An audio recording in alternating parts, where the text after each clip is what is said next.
Tonight, the Prime Minister's plan to make Britain ready for war. It's a direct response to the growing threat from Russia. So how long will it take for this country to become fighting fit? New attack submarines, more long-range weapons and more factories to make bullets. But does the UK have enough money or personnel? The threat we now face is more serious, more immediate and more unpredictable than at any time since the Cold War. Deep inside Russia, an audacious drone attack claimed by Ukraine underlying just how much modern warfare has changed. Operation Spiderweb left Moscow humiliated ahead of today's unsuccessful face-to-face talks. So does each failed negotiation make war in Europe more likely? And if that happens, how would the UK's war machine fare? Plus, the man who was the voice of America's foreign policy when Joe Biden was president tells Sky News there's no doubt Israel has committed war crimes. There have been individual incidents that have been war crimes, where members of the Israeli military have committed war crimes. Coming up, the murder case that's captivated Australia. A woman accused of serving her family beef Wellington laced with poison gives evidence for the first time. And the tourists scrambling to safety as Europe's most active volcano erupts. I'll speak live to someone who was there. That's all coming up on The World with me, Yalda Hakim.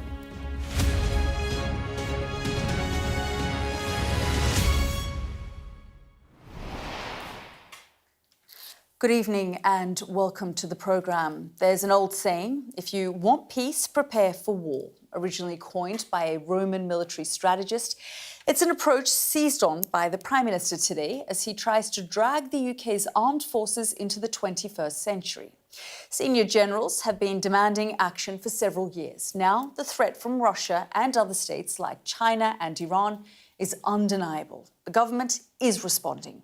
New attack submarines, more drones, more munitions factories, embracing artificial intelligence. But there are two big issues. The first one is time.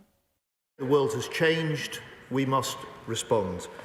The threats we face are now more serious and less predictable than at any time since the end of the Cold War. Well, Britain needs to be ready for a Russian attack on NATO forces within 3 years. But with inadequate weapon stockpiles and crumbling morale, these changes could take much, much longer than that. Then there's the second stumbling block, money. This is a Russian ballistic missile. The UK currently has no adequate means of defending against a missile attack. Fixing that would be extremely expensive.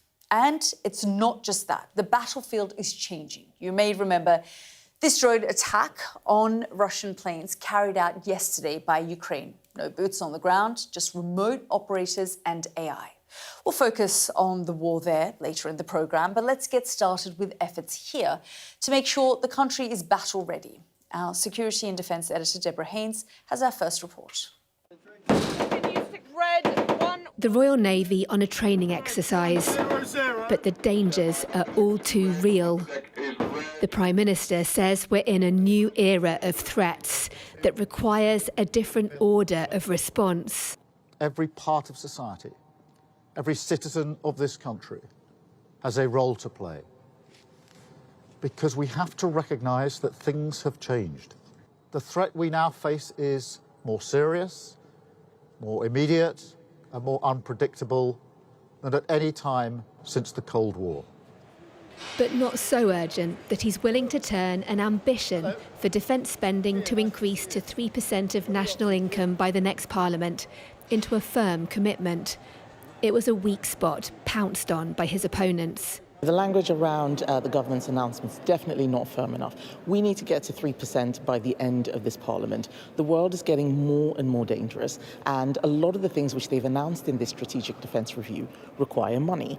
The funding row slightly overshadowed the unveiling of what's meant to be a key piece of work. This review is 140 pages long, containing warnings and solutions. One part describes the potential effects of war on the UK's way of life. This includes attacks on the armed forces in the UK and on overseas bases, air and missile attacks using long-range drones, cruise and ballistic missiles, targeting military infrastructure and critical national infrastructure. and increased sabotage and cyber attacks. On the state of UK defence, the review says its wider ways of working remain suited to a peacetime era, with innovation stifled and bureaucracy consuming precious time and effort. The result is an organisation that's not currently optimised for warfare against a peer military state. It made recommendations, though, saying, with rapid advances in technology driving the greatest change in how wars fought for more than a century, the UK must pivot to a new way of war. The team that led this review say it's about so much more than rebuilding the armed forces. It's about transforming the mindset of the country so that everyone is prepared for war. One of the reviewers described this as the most profound change to UK defence in 150 years. Whether or not that's the case, though, depends on what the government and all of us do next. And that could require tough choices. We'd like to spend our money on the things we want, health and welfare and education, and have our potholes filled in. And the idea that you'd spend more money on defence isn't an easy one. But the fact is, if you don't spend enough money on defence, then many of those other things become irrelevant. Being prepared was second nature during the Cold War. But is the UK willing once again to return to a war footing? Deborah Haynes, Sky News. And we'll be speaking to Deborah in the next few minutes, but I just want to show you 3 graphs that expose the huge challenge faced by the government here. The first one is about percentages. We've heard a lot of talks today and a lot of talks about them. As a percentage of GDP, the UK spends around 2.3%. The US is higher at 3.4%, and Poland is the highest, and you can see there from that graph at 4.1%. Now, NATO wants member states to contribute at least 3.5%, but percentages don't tell the full story. In absolute cash terms, the US spends by far the most of any country on defence. Donald Trump would argue this means the US is basically subsidising the defence alliance. And then have a look at this. Now, since the Second World War, nearly all countries have been cutting defence spending as a percentage of GDP. But pay attention to that red line there that you can see. That's Russian spending, and that line is going in the opposite direction. And that's why the authors of today's Strategic Defence Review are urging the government to act quickly. Our defence and security analyst, Michael Clark, has this analysis. The Strategic Defence Review says that we must assume we are no longer in the post-war world or the post-Cold War world or even the post-9/11 world.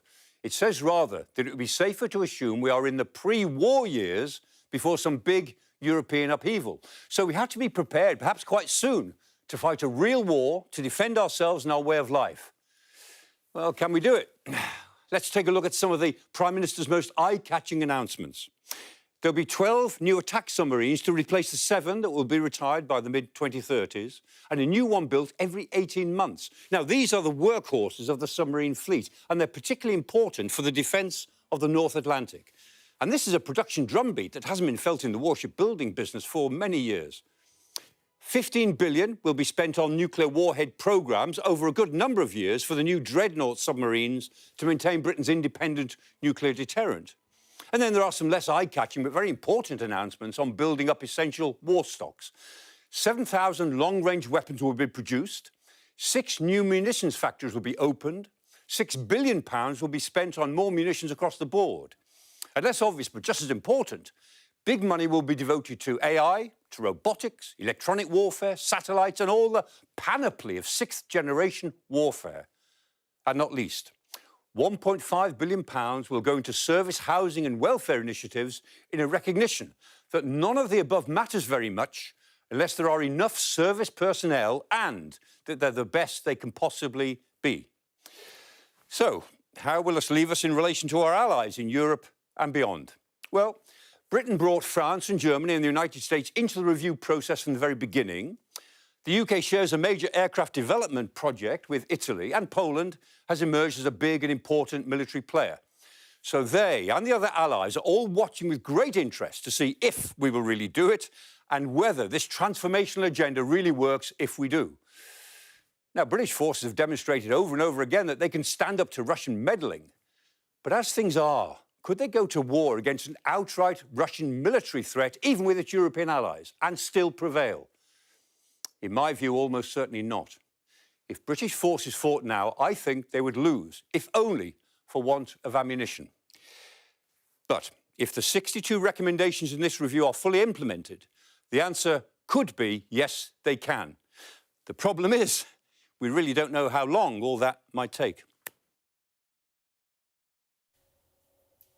Professor Michael Clarke there. Well, let's go straight to our Deborah Haynes, who joins me from outside the Ministry of Defence tonight. And Debs, I mean, this very much was a long time coming. You and I have spoken about this over many, many months, and frankly, it's been talked about for many years. But this is very much the government now saying the era of conflict is here, and they need to be ready for it.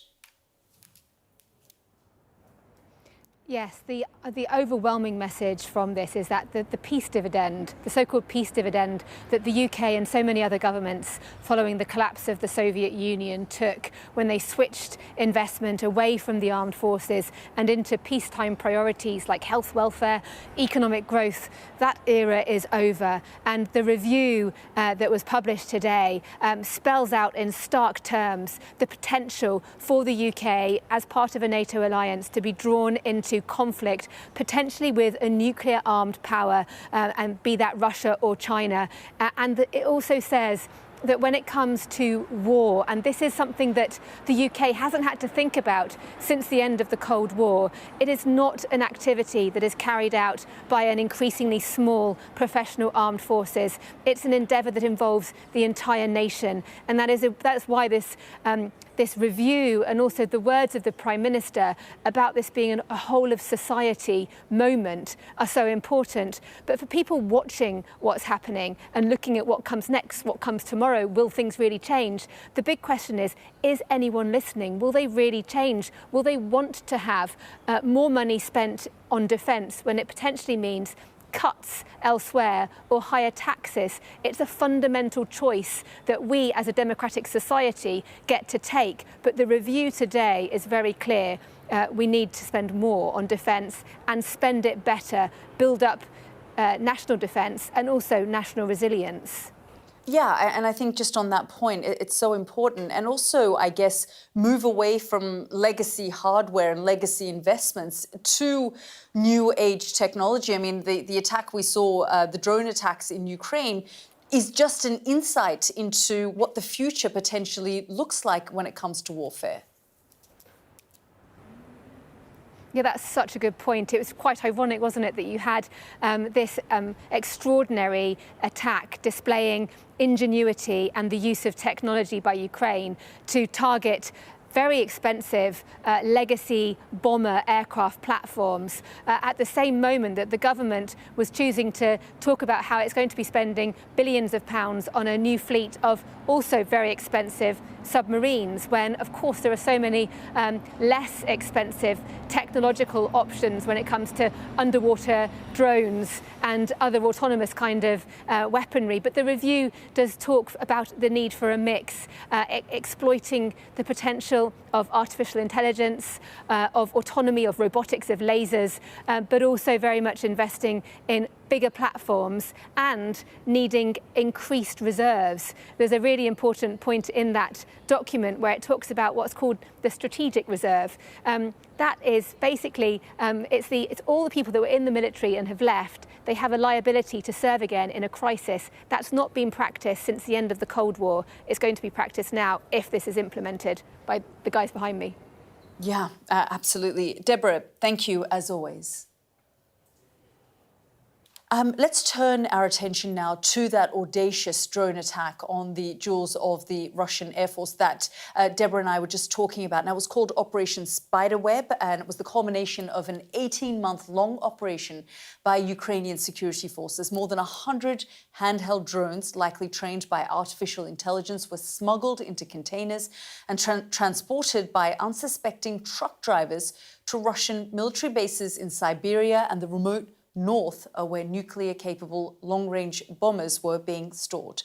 The attack has been described by some as Russia's Pearl Harbor. It was a very clear message on the eve of peace talks, which ended today with no real progress. Our Moscow correspondent Ivor Bennett reports. Face to face in Istanbul, but with a gulf still between them. The setup for the latest peace talks serving to emphasise just how far apart the two sides are. Ukraine's delegation was again dressed in military fatigues. The Russians were in suits. While both sides wore stony faces, there is clearly no love lost. The talks ended after barely an hour. The only concrete outcome, another prisoner swap and the return of dead soldiers, even though the plan was to discuss each side's blueprint for peace. A few days ago, we shared our documents with Russian side, but there has been no communication from them regarding their document until today. Only during the discussion today, Russians handed over its document to our delegation. Our teams will take a week to review the documents, and then we can coordinate further steps. Russia's document reportedly reiterates its maximalist demands, including neutrality for Ukraine, the lifting of sanctions and recognition of its territorial claims. The memorandum is quite detailed, worked out on our part. That is why the Ukrainian side decided to study it.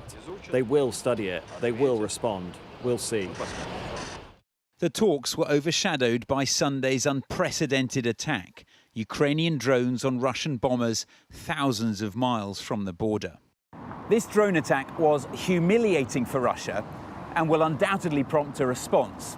Now, the Kremlin hasn't said what that might be, but plenty of hardliners have been offering their thoughts, with some even calling for a nuclear attack on Ukraine as retaliation. Not the kind of rhetoric you'd associate with a country that claims to want peace. But on Russian state TV, there was no mention of the attack ahead of the talks. Moscow's keen to play down its impact. And on the streets of the capital, opinions are split over its significance.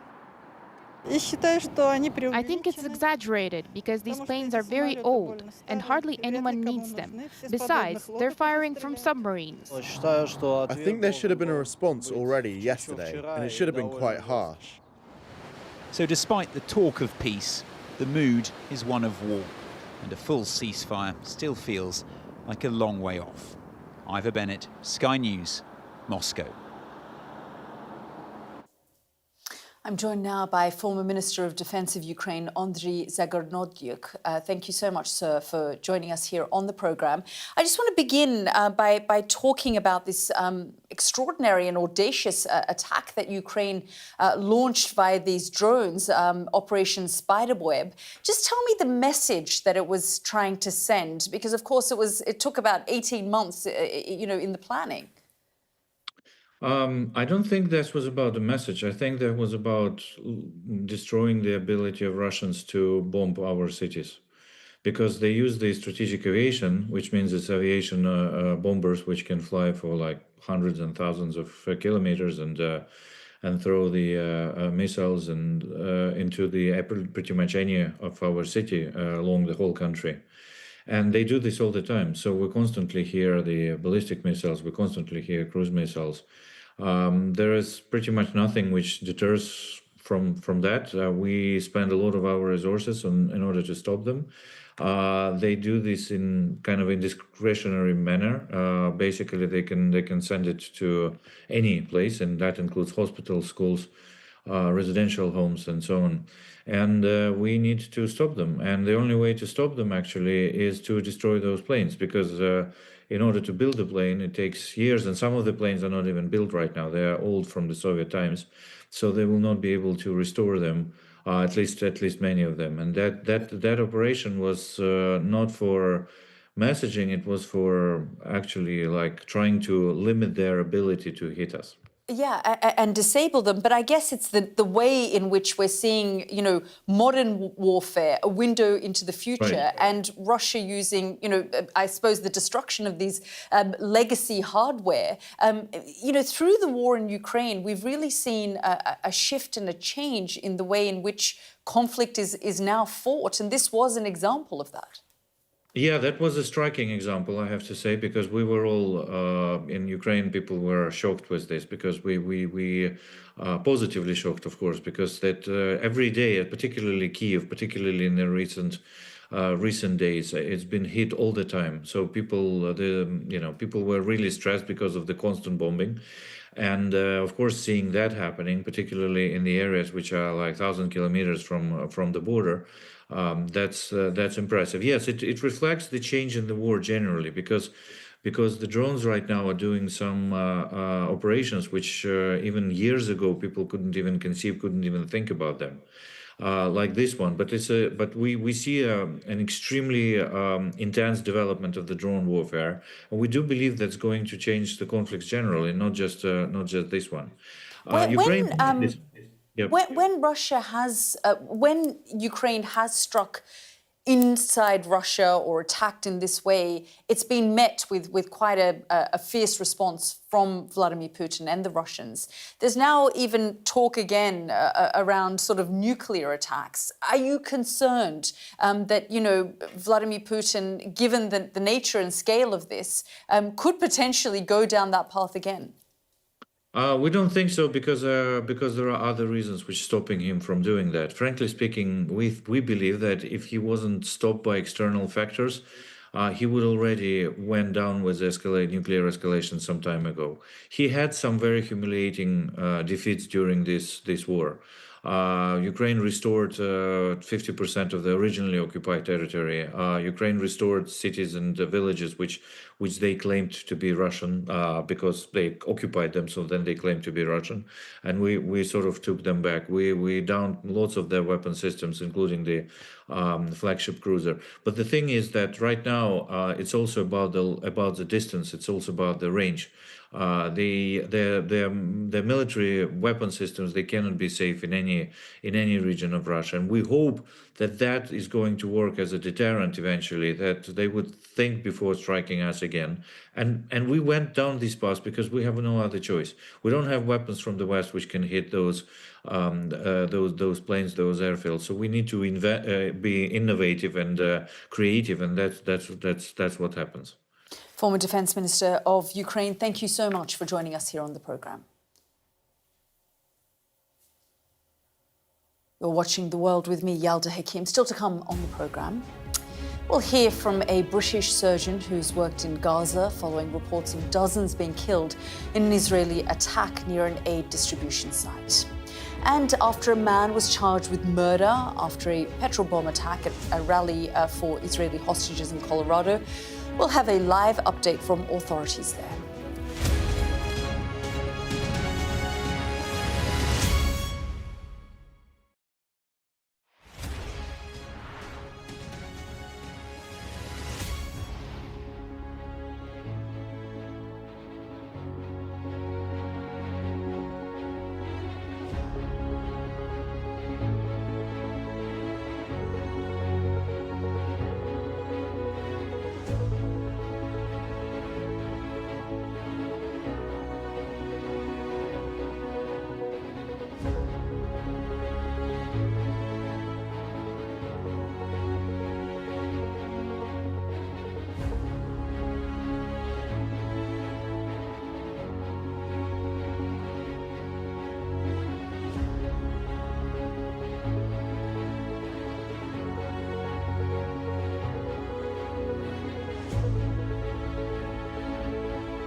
show of military might and menace. Why should the West trust you? Frankly, I don't care whether the West trusts us or not. Sky News. Get the full story first. Have a quick word for Sky News. Is the West right? Are you fueling Russia's war machine? American journalist Evan Gershkovich is on trial here, but was first on display. I'm Ivor Bennett, Sky's Moscow correspondent.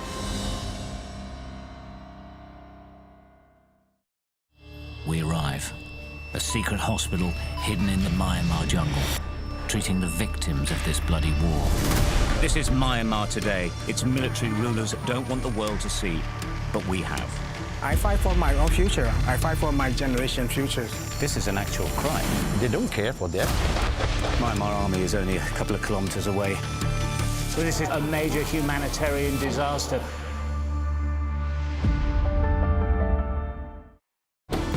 Jubilation in the streets, while some emotional. This is a political victory for Prime Minister Modi and his Hindu Nationalist Party. I'm Neville Lazarus, and I'm Sky's reporter based in Delhi. Companies like these are helping India in its trajectory to be a serious player in space exploration. Sky News, get the full story first.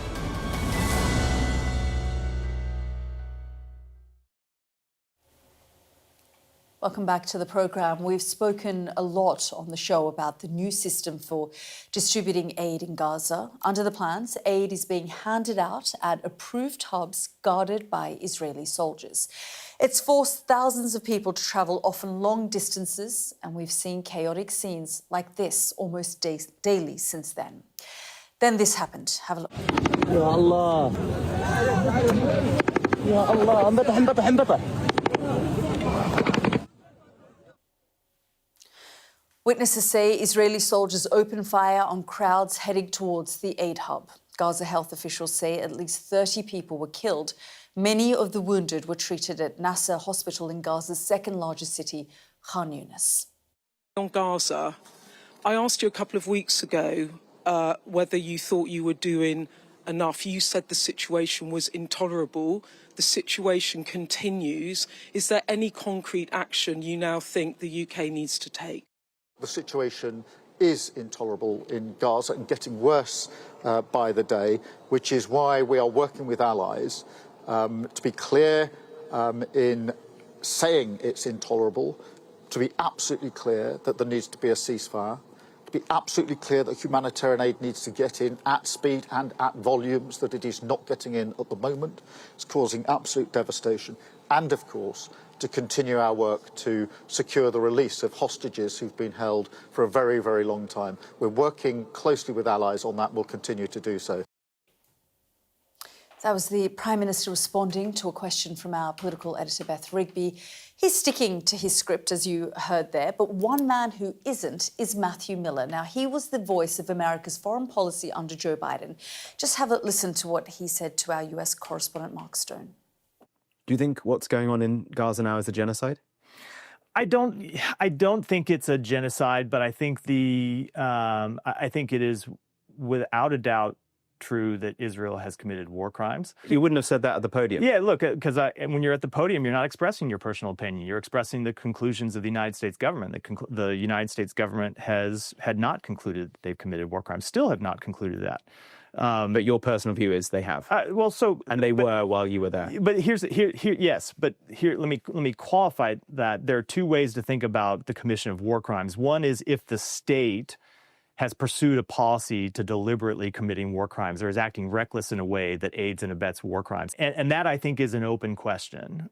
I think what is almost certainly not an open question is that there have been individual incidents that have been war crimes where members of the Israeli military have committed war crimes. That was Matthew Miller speaking to our Mark Stone. Well, I'm joined now by Wasim Saeed, a consultant plastic and reconstructive surgeon who's recently returned from a humanitarian mission to Gaza, and a warning that during our conversation we'll show you images of some of his severely injured patients. Doctor, thank you so much for joining us here on the programme. Like I said, you returned from Gaza a couple of weeks ago. We've been speaking to some of your colleagues on the ground at the moment. Just tell us about the situation that they continue to face, that you faced while you were there in Gaza. Yeah, I mean, the situation is terrible at the moment in Gaza. There are mass casualty events daily. A mass casualty is when a hospital is completely overwhelmed, and there are days when there are more than one mass casualty event. I've just been speaking to my colleagues, getting an update. Since I left, things have got worse. So yesterday, there were 2 mass casualty events. You're aware of the episode at the feeding, at the food aid area. But there's also another one. Now, from what I'm hearing, between 200 and 300 patients were injured in those who went to Nasser Hospital. And those patients all require some sort of medical intervention. Can I just check? So one was at the aid distribution centre, which Israel says didn't happen, but the images we saw on the doctors we have been speaking to have said that that's what happened. Yep. The other incident you're talking about, was that an attack on a aid distribution centre as well? No, I think that was a strike Separate. elsewhere, Okay. yes. So the doctors I've spoken to have described the injuries they're seeing. They're blast injuries as well. So you are seeing, I spoke to an orthopaedic surgeon who told me that he had to amputate 2 legs because they were not salvageable on 2 separate teenagers. The other injuries they're seeing, they are complex wounds, and that's typically what you see in military-type injuries. They say there were 79 people who were killed who came to Nasser. Now, these are just Nasser Hospital. This is not the ICRC, MSF, and UK Medfield hospitals, which will also have received some casualties. Dr. Victoria Rose talks about Nasser Hospital being the sort of last standing hospital in that area, but of course there are other field hospitals that are taking in, but probably not with the same facilities as Nasser Hospital, and I guess it's bare minimum at Nasser Hospital already. Well, the field hospitals basically stabilise patients, and then they might be able to carry out some minor initial treatment, but basically they have to go to a definitive hospital. And Nasser, Rosie's right, is very definitely the last standing hospital that can deliver that type of care. Doctor, I just want to go through some of the patients that you've dealt with, and we warned our audiences because the images are incredibly graphic, but this is what you and your colleagues and the people of Gaza have to go through on a daily basis. Now, the image there is one of your patients who had shrapnel injury to her face. This is an image before her injury. This was taken in 2024. This is Asma, and it's before a blast injury blew off her right arm. She has an artificial arm and took off the right side of her face. That left her with horrific scarring. She had the type of surgery that we are now delivering in an emergency, which is basically getting a graft and getting it healed so it doesn't get infected. What we would do in the UK as a definitive treatment for this would expand nearby skin with a balloon, and that takes 2 or 3 months. And it just so happened the timing coincided with my visits to Gaza. So I was able to bring a balloon, and with the help of the local team who worked amazingly to stop this getting infected, we expanded up her skin and then removed the scar and replaced it. She's got a non-functioning artificial right arm as well. That's the balloon. That's the balloon in place. It's extraordinary that you're able to then do that surgery and prevent it from the kind of infection that you're talking about. I think all credit has to go to my colleagues, local colleagues, who meticulously filled that balloon every week with great sterility and avoided the balloon getting infected. That's quite an achievement even in the UK. Absolutely, let alone in Gaza. And this is the image of Asma after surgery. Yeah, this is in the early healing phase. So you can see we've got the same colour and texture as because we've used the skin that was nearby. There's still work to do for her. This is just the start. There are adjustments to do, but quite rightly, she is low priority compared to the mass casualties that are coming in. Those patients will have blast injuries, they're going to lose a leg, they will have abdominal injuries.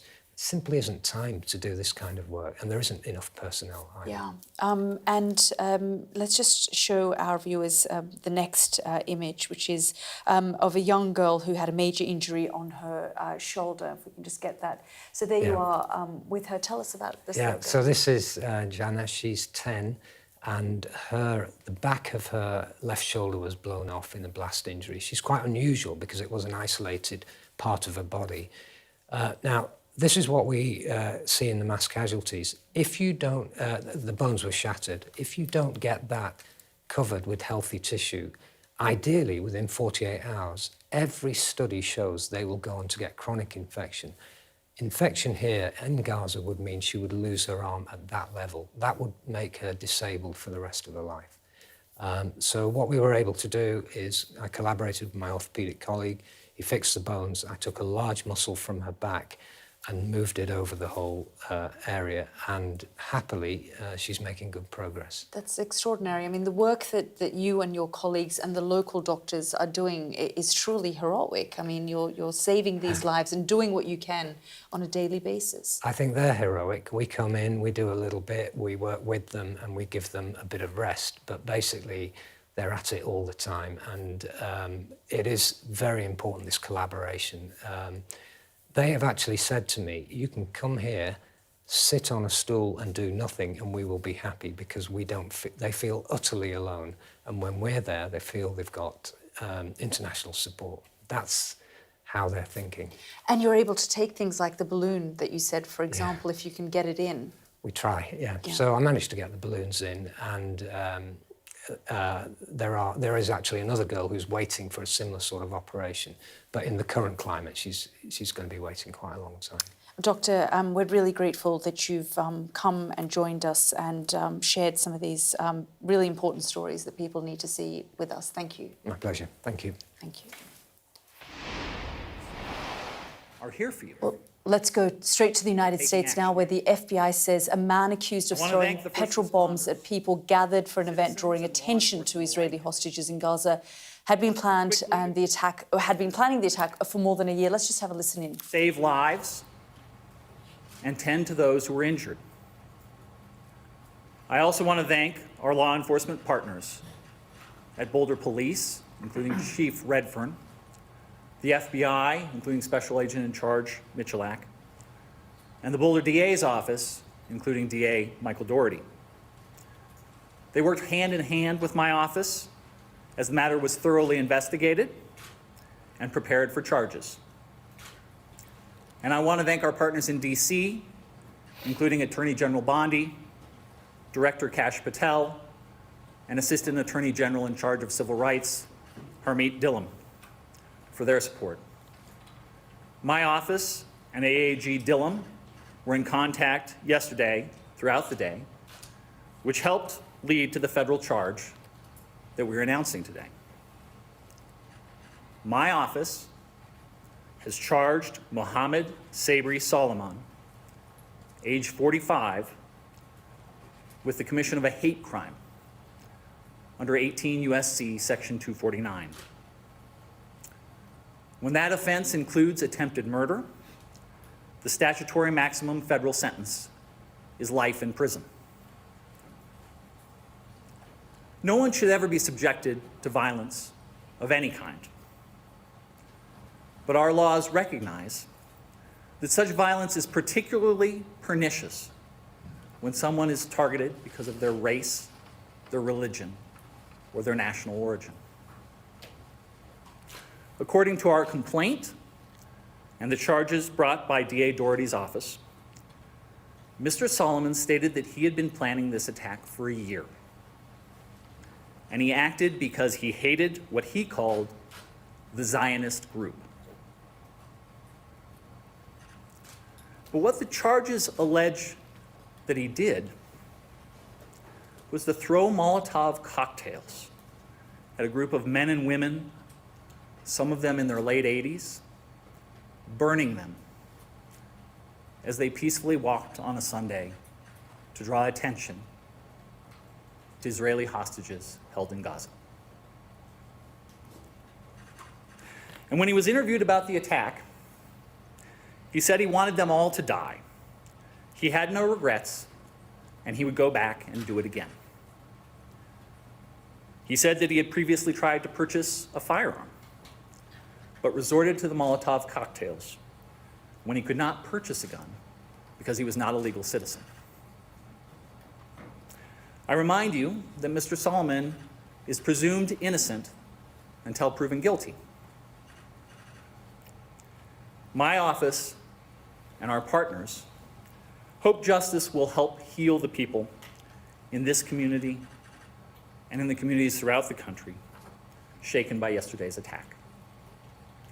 We fully intend to hold Mr. Solomon accountable for his actions, and these charges are the first step. Thank you. I'm going to turn it over to DA Michael Doherty.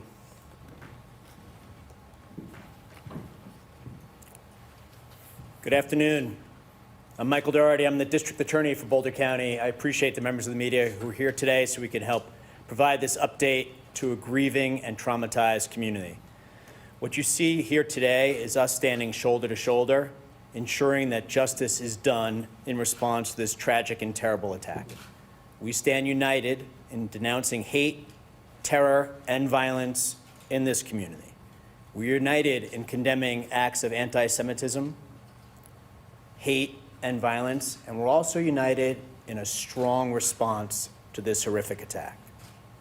I stand with this community and the people of the state of Colorado against hate and terror. And we are united in our commitment, both at the federal level and the state level, in pursuing and securing justice for the victims of this mass attack and for the communities that we serve. Boulder is a beautiful and special place, but we're not immune from mass violence or hate crimes, including violent acts of anti-Semitism that impact far too many communities across this country. And yesterday afternoon, on a beautiful day here in Colorado, a number of people participated in a peaceful walk and gathering on Pearl Street here in Boulder. It is a place where a lot of people gather every day. And the ones who join in this peaceful gathering are now the victims of a senseless, unjustified, and horrific mass attack. And to all the victims, their loved ones, and to this community, I promise you that each one of us up here today will work tirelessly to ensure that justice is done and the defendant is held fully accountable. I want to recognize, as the U.S. Attorney did, the response by community members who helped in the minutes immediately following the attack and came to render aid to victims who had suffered through a horrific attack upon them. Also, I want to recognize the courage and the rapid response by the Boulder Police Department, who once again were called to respond to a truly horrific attack upon innocent members of our community and responded without a second of delay. I will highlight for you that there were 16 unused Molotov cocktails that were recovered by law enforcement in the hours after the incident took place. 16. So I really want to thank the Boulder Police Department and their law enforcement responders, as well as the first responders who provided medical aid to the victims. But that rapid response with the recovery of the 16 unused Molotov cocktails, I think speaks for itself. Our office and the U.S. Attorney's Office will be working closely together and in coordination with one another to ensure that the defendant is held fully accountable. As you heard from the U.S. Attorney, the U.S. Attorney's Office will be prosecuting the hate crime against the defendant. Our office will be prosecuting the attempted murder charges and related charges at the state level. This approach will accurately reflect the actions the defendant is alleged to have taken and the harms that he caused. It will allow us to secure a verdict, an outcome, a sentence, whereby he'll be held fully accountable. It's been done, and by it I mean federal and state prosecutions jointly, has been done in other cases, most recently the Club Q mass shooting down in Colorado Springs. At the time the arrest affidavit and warrant were filed... You were just listening to some of the authorities in Colorado giving an update there. Mohammed Solomon is accused of throwing Molotov cocktails and using a makeshift flamethrower on a group of people at a rally in Colorado. He's been charged with 8 counts of first-degree murder. Now, it's important to note that death is not required for murder charges in the state of Colorado. Well, witnesses say the 45-year-old yelled "Free Palestine" during the attack. He's being charged with a federal hate crime. Let's go straight to our David Blevins, who joins me now live from Washington. And David, just some more details coming in about the charges against this suspect, Mohammed Sabri Solomon, the 45-year-old, who has now been charged with hate crime and 8 counts of murder. That's right, Yalda. Mohammed Solomon is a 45-year-old Egyptian national who's been living in the United States since 2022. His visa had expired, and that is why the White House, including the president himself, is describing him as an illegal immigrant, very quick to politicise the tragic events in Boulder, Colorado yesterday. And we do now know, as a result of the press conference, that he does face at least one state charge, that is the commission of a hate crime that includes attempted murder and carries with it a life sentence if he is convicted. We know that he was being detained in the county jail on suspicion of first-degree murder, first-degree assault and possession of incendiary devices. It was a very shocking incident yesterday in the city. These people were taking part in a weekly demonstration in support of Israeli hostages held in Gaza when they found themselves under attack from a man wielding Molotov cocktails, more commonly described as petrol bombs, and also attempting to use a makeshift flamethrower. 8 people were injured, one of them very seriously. One of them is a Holocaust survivor, and they were treated at the scene by eyewitnesses who reported to police that the suspect had shouted "Free Palestine" just beforehand. Now, of course, all of this will simply add to the fears of the Jewish community across the United States. It's just 10 days since 2 young diplomats were shot dead outside the Jewish Museum here in the capital. And of course, not very long ago, the Jewish governor of Pennsylvania, Josh Shapiro, had his residence attacked by an arsonist. So there has been this heightened tension around the Jewish community as a result of Israel's response to the attack on October 7th last year. David, thank you, as always, for bringing us up to date. Now, an Australian woman accused of murdering 3 members of her ex-husband's family and gravely injuring another by serving them lunch laced with poisonous mushrooms has begun giving evidence in her trial. Erin Patterson denies 3 counts of murder and another of attempted murder, with her lawyer saying the deaths were a terrible accident. Sky's Rachel Venables is following the case. A beef Wellington, toxic death cap mushrooms, and one of Australia's biggest murder trials. A mother of 2 has appeared in court accused of murdering her estranged husband's parents and his aunt by poisoning them. Erin Patterson has taken to the stand at the Latrobe Valley Law Courts in Victoria, pleading not guilty to the murder of 3 of her husband's family members, who all died days after she allegedly served them a poisoned beef Wellington for lunch. She's also been charged with the attempted murder of her husband's uncle. The defence, though, say it was a tragic accident. Patterson took to the stand for less than an hour today, and she spoke about her relationship with her estranged husband, Simon. She said she struggled to work through disagreements with him and that by 2023 she felt distant from the wider Patterson family, feeling as though her husband didn't want her to be involved with them anymore. Erin also praised her late mother-in-law, Gail, for how supportive she said she'd been after the traumatic birth of her son.